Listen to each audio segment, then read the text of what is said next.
Hi everyone, I'm Kyle Dyer and welcome to Colorado Inside Out on this Friday, July the 19th. We are closing out an historic and dramatic week in this country following last Saturday's assassination attempt of former President Trump and now presidential nominee Trump. Here in Colorado, flags are flying at half-staff in memory of the former fire chief who was fatally shot Saturday while protecting his family at that Trump rally in Pennsylvania. The Republican National Convention, though, as you know, went on as planned with very strong showing of unity among the party and the Trump-Vance ticket. Let me get right now to introducing you to our insider panel this week. We have Patty Calhoun, founder and editor of Westward, Penfield Tate, Denver attorney and community leader who has served in both the Senate and House of Representatives here in Colorado in the legislature. Amber McReynolds is with us this week. Amber is a National Election Administration expert, former director of elections for the city and county of Denver, and co-author of When Women Vote. And Sage Nauman.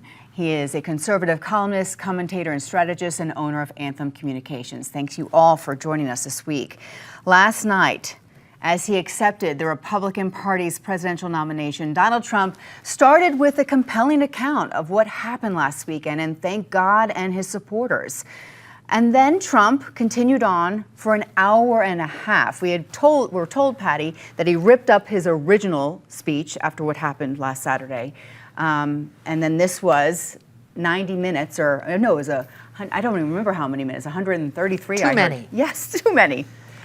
I think he might have ripped up that speech or just added a new speech to the top of it, which could explain why it was so ungodly long.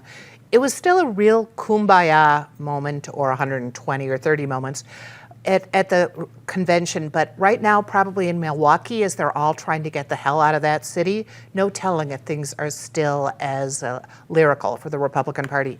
I loved Hulk Hogan's introduction when he ripped off his shirt. I'm not going to do it here, but I was almost inspired. You know, he had just released his Hulk Hogan beer in Colorado earlier in the week. You had Kid Rock. It was such a crazy panoply of Americana culture that by the time Trump got up there, you were impressed. His first 20 minutes were fairly presidential. He was calm, he recounted the assassination attempt, and then he went off the rails in the way that only Donald Trump can do, talking about all the jobs that he will bring in, all the good jobs, all the drill a baby drill actions he's going to endorse. So it was the same old Trump, but this last week has given more gravitas to his campaign. Mm-hmm. When I watched him, I remembered something. I can't remember if it was my grandmother or my grandfather who told me once, when someone shows you who they are, believe them. This was the most apocalyptic view of the future of America I'd ever heard an aspirant for the Oval Office give. I found it frightening and chilling as a black man in America. To listen to him when he talks, he doesn't talk about our administration or we, he talks about me or I. Everything is what he did personally, because now he's going to cure cancer and cure Alzheimer's because he promised to do that. We're going to drill baby drill. It was conciliatory, but Nancy Pelosi is crazy. He's throwing out the all green initiatives because it's all a scam, because climate change is not a real thing. It's just something a bunch of eggheads made up. It was frightening. And when he says he's saving democracy, I think to myself, is that what January 6th was? You did that to save democracy? If you had any questions about what this man's really about, he showed you last night after he spent the first 20 minutes talking about being shot. After that, as Patty said, it went off the rails and away we go, and it was straight from his typical playbook. Lies, misrepresentations, and all. Amber. Well, so one of the, I think, very important lessons that I learned about communications is less is more. And so the speech that was circulated was 3,000 words. He ended up spending more than 12,000 words. Talk about scope creep. And he now is the owner of the 3 longest speeches in presidential history. He is 1, 2, and now 3. He overtook his own record last night. And I agree with the comments made so far. I think the first part of the speech did have an element of unity where he was talking about what happened to him last weekend, and obviously I think everyone can agree that political violence in any way is bad, but then it turned into a rally speech that included revisionist history, more lies about the election process, more lies about various facts and statistics with regards to his presidency. And you know, I don't know how you call that kind of speech unity. I would agree. If he had cut his speech off at 25 minutes, we'd be having a very different conversation. I watched that first 25 minutes and said, oh, he's going to win. But then he went on for another hour and was the same old Donald Trump we've come to expect. The speech he gave last night, post 25, 30-minute mark, was the exact same speech you hear at any rally you go to. It's the same exact talking points, the same exact issues. He just perhaps mentioned Joe Biden a little bit less. But the fact is that we're living in these very strange times. No one's being the adult in the room. I mean, we came within an inch of the leading candidate for the President of the United States being shot in the head on live television. And it seems like we're back to normal with the rhetoric.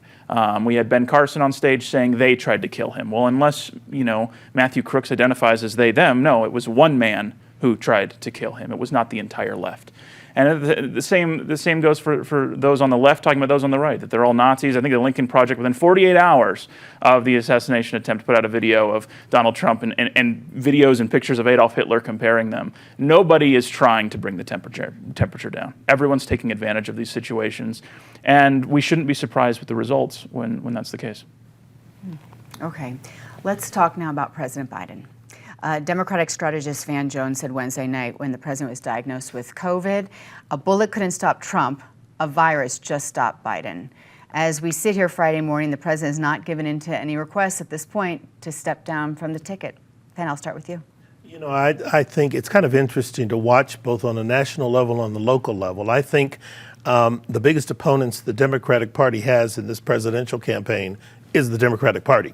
They can't seem to do anything right. Instead of talking about their opponent who is been convicted of 34 felony counts, including paying an adult star and then paying them off to deny it, and then inciting an insurrection, they spend all of their time beating up on their own prospective nominee, who's the incumbent president of the United States, who by most objective data has done a good job. But they're now focusing on his age and questioning his ability. I understand Joe Biden says, I'm the only one who can make this decision. But I would submit if the party really thought he was past his prime, the time to have this conversation was 2 years ago, not 8 months before an election. And so I think the Democratic Party is basically setting itself up to lose this election because they are undermining their incumbent candidate at the wrong time. So first, I want to just talk a little bit about, both candidates are here because of a, frankly, very deeply flawed primary process. We have 22 states that completely have closed primaries, which means tens of millions of Americans had no say in that process if you happen to be unaffiliated. And then other states allow unaffiliated, but there's limits on that. Now 51% of the population of the United States are unaffiliated. And they mostly had no say either in 2020, in 2016, and 2024 about who should be these, two top candidates going to the ballot.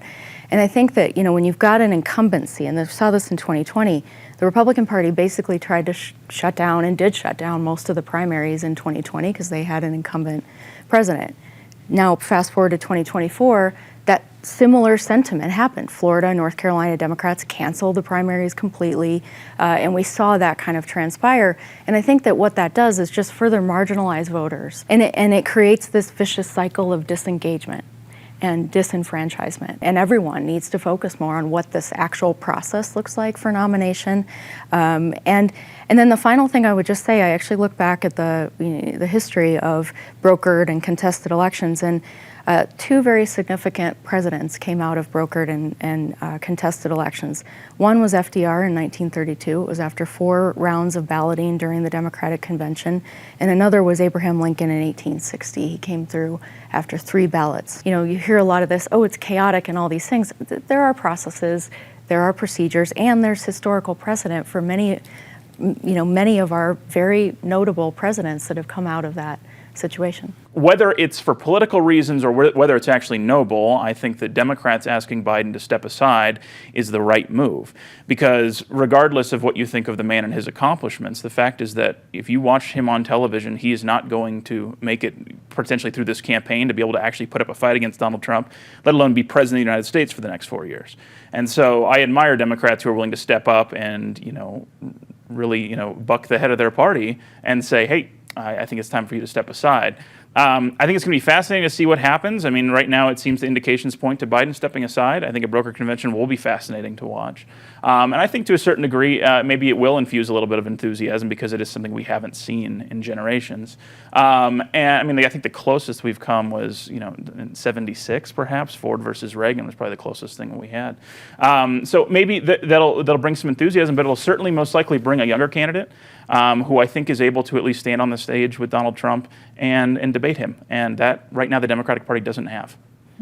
Patty, I remember this time last week we were talking about Michael Bennet, and you said him speaking out about a potential landslide for the Republicans if Biden stayed in office. You said that is going to start something.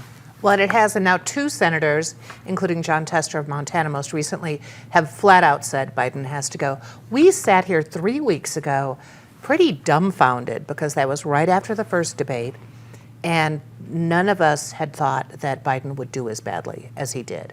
Maybe Trump talks along last night just to prove that he can blither for an hour and a half, but he can keep talking. I mean, the halting speech of Biden was shocking.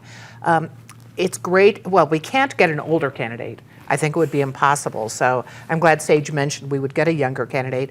And I feel good just even hearing Amber, because the problem now is we're thinking not just about who's a good man, who's done a good job so far. We're thinking about who's going to do a good job for the next 4 years. Who's going to bring the country together and move the country forward? Who's going to destroy what we have? And I think that is what is making people so nervous. That's what's making it impossible for younger people to get engaged.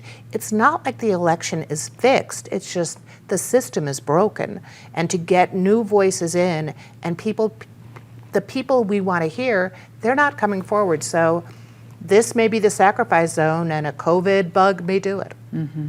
As Amber mentioned, the questioning over the validity and security around our elections continues to get louder. Amber, I saw you on social media this week, refuting Elon Musk, who is doing that. There are a lot of people, and even last night we heard it again. Yeah, I mean, and it happened all week at the convention. They had many breakout sessions and smaller sessions where they, highlighted and platformed election deniers and folks that have never run an election before, but, seem to have a lot of opinions about it. Elon Musk, I think it'd be great if he stuck to rockets and cars. Various election officials have invited him to come tour the office, including the Maricopa County Clerk and Recorder. Similarly, I had invited Donald Trump back in 2016 and his campaign to come tour Denver elections when he said inaccurate information about Colorado's process in a speech, and I got a death threat the next day. So a lot of the election officials are really saying, come look, come see it, come tour, we'll show you, we'll explain it, all of those things, and yet we just, none of these people that spread the disinfo, they never engage on the conversation to go actually see how it works or understand it. And this is going to continue to harm our democracy until these people recognize it. Yeah, I think this goes back to the first topic we were talking about on polarization and partisanship, where nobody's willing to be the adult in the room. The adults in the room are really our local election officials. Unfortunately, their platform is minimal in comparison to national and state political figures. I've been a frequent critic of our Secretary of State here, Jenna Griswold, because I think that in a time of crisis in our democracy, I think that she has decided to instead advance her own political agenda. She's on MSNBC and CNN all the time talking about how terrible Donald Trump is, which I get it. I don't like Donald Trump either. But your job is to assure both Republicans and Democrats and unaffiliated voters that our elections are safe and secure, and regardless if they're unfounded allegations, and it's not just a Jenna Griswold problem. I mean, this is a nationwide thing where everyone takes advantage of the situation, and so it's a lot easier to say, look at these fascists over here who want to steal the election from you. Our elections are safe and secure. They're a bunch of lunatics. that's easy to say, and sure, it riles up your base, but at the end of the day, 40, 50, 60% of Americans say they're worried about our elections being stolen, whether or not they have the facts right or wrong, which, again, I think that they're wrong on in 95% of the cases. We have to turn that around. Well, when you bring it back to Colorado, so it was April 2016, I think, when Trump first accused Colorado of rigging the election when Ted Cruz topped him at the primary. Here is what's been called the gold standard, and there's no evidence that Colorado's elections have any kinds of problems. The mail-in ballot, which makes it so much easier for people to participate in democracy, that should be widespread across the country. You can have balances, checks and balances to make it work, but we are going to be hearing in Colorado again, more and more from the Republicans in power in the party, that our election is fixed and it's a flawed system here, when in fact Colorado is something the rest of the country should emulate. And our election officials, good luck to you, because you deserve all our support. We've got to move beyond the point where people take the position that if I lost the election, the fix had to be in, something had to be rigged. Because I'm clearly smarter and better than everybody I was running against. There's no way voters could have chosen someone else, but they did. And number one, it's incumbent upon candidates and campaigns to accept that fact.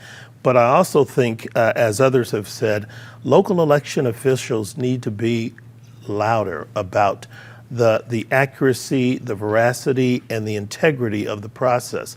If you look at Colorado in particular, we've had mail-in voting for years.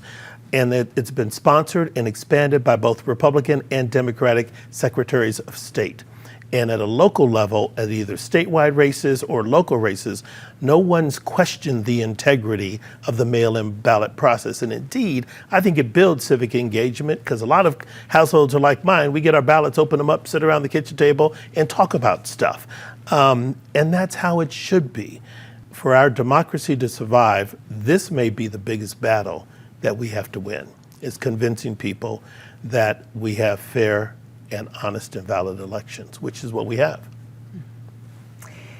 Even though Project 2025 was written a year ago, it's getting a lot of buzz, especially this week. The 900-plus page document put out by the Heritage Foundation outlines what could be possible in a second Trump administration. Newsweek says if enacted, it would bring significant changes across various aspects of American life, including here in Colorado. So I'll start with you, Sage. Yeah, it's a 900-page attempt at reverse engineering a philosophy for the quips and cracks of a former president, is what it is. 900 pages, most of which are devoted to administrative changes, attacking the deep state, trying to give definition to what that means, moving agencies, dismantling agencies, restricting their power, so on and so forth. This is this year's, Green New Deal, where, you have a bunch of policy wonks who wrote a paper, some of them who at one point were part of an administration or part of, the party apparatus, and oh my goodness, this is their plan. And, don't get me wrong, I think there are many things in that plan that Donald Trump probably would love, but the fact is that he's never read a 2-page policy briefing, let alone a 900-page one. And quite frankly, some of the things in there, especially the social things, are almost laughable. I mean, the banning of pornography. I cannot imagine the first president to ever be caught paying off a porn star signing the bill or the executive order to ban pornography.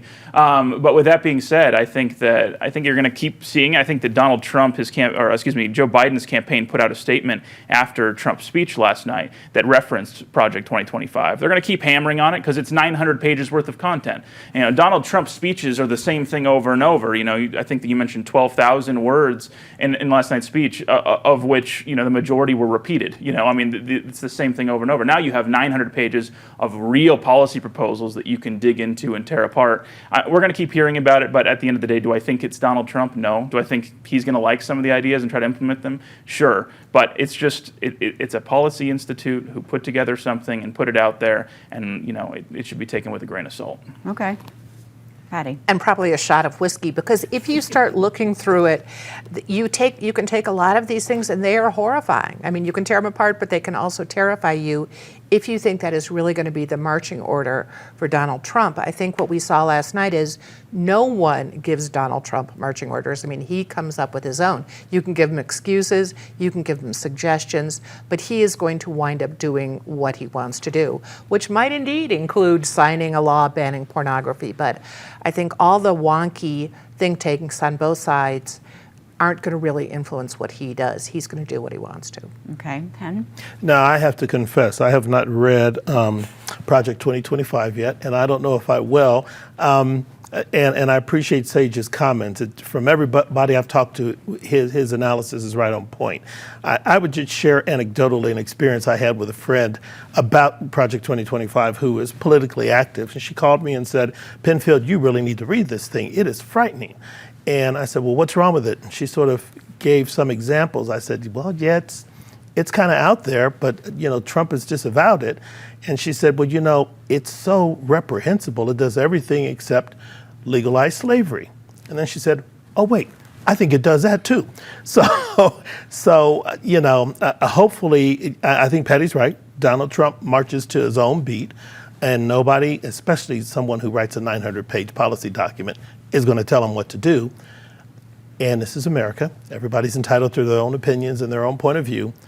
But to see a 900-page document like this with some of these ideas that I'm hearing about put on the table as a manifesto or a guide for how America should be governed and led is frightening. Well, a couple things. So Heritage, in addition to writing this, they are also another one of the purveyors of a lot of the bad info around elections. They have written extensively about trying to reverse policies that help voters vote in various states. They've also had a big role in that side of the movement.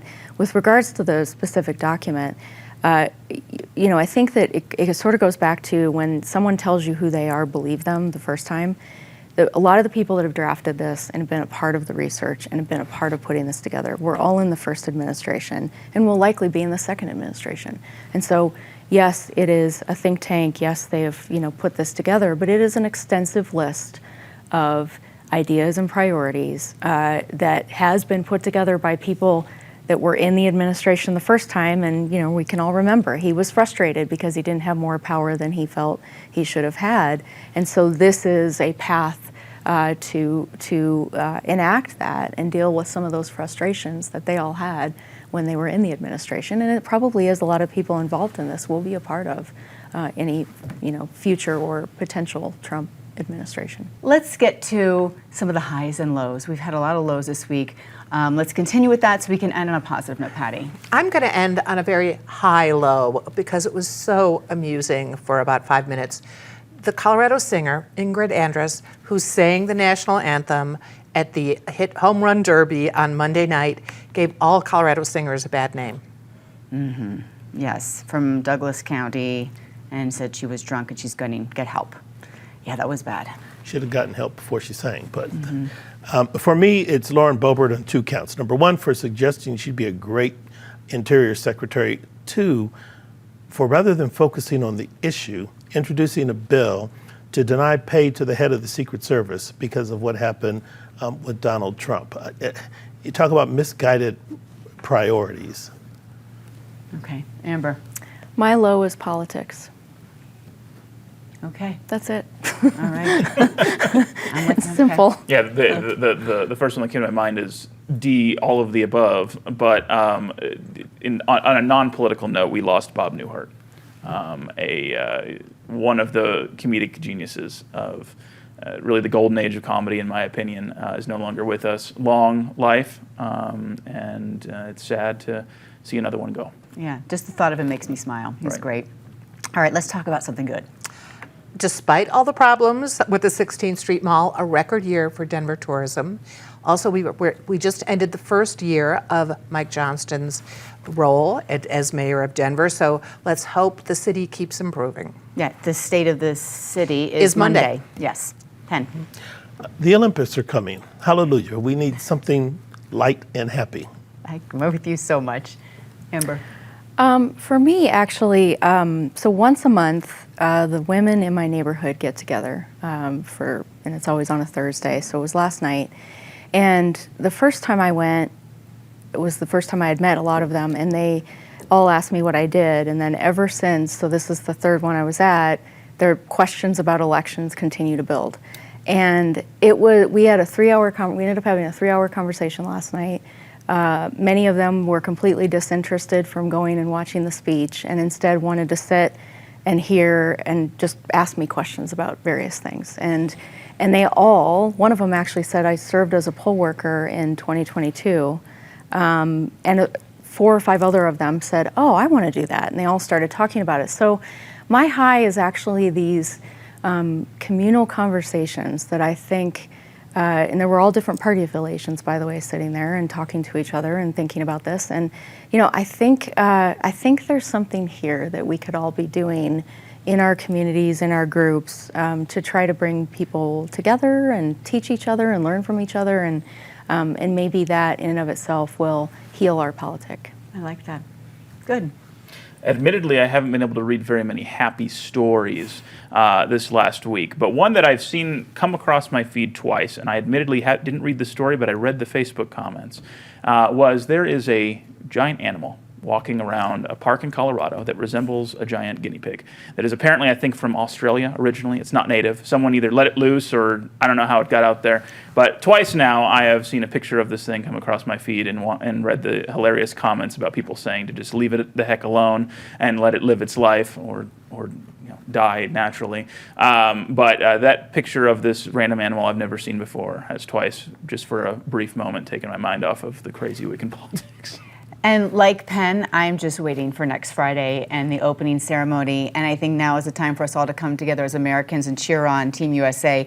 And 26 of our athletes are from Colorado. We have people competing in soccer, swimming, 3-on-3 basketball, regular basketball, cycling, equestrian, golf, rowing, sport climbing, sport shooting, track and field, and volleyball. So I think the Summer Games could not come at a better time. Let's be loud and proud for our 26 Coloradans and all of Team USA who represent our country with strength, grace, and sportsmanship. Thanks to our panel for coming in this week on such an important week for us. And thank you for joining as well and listening to our conversation, either on your device on TV or on our podcast. I'm Kyle Dyer. I'll see you next week here on PBS 12.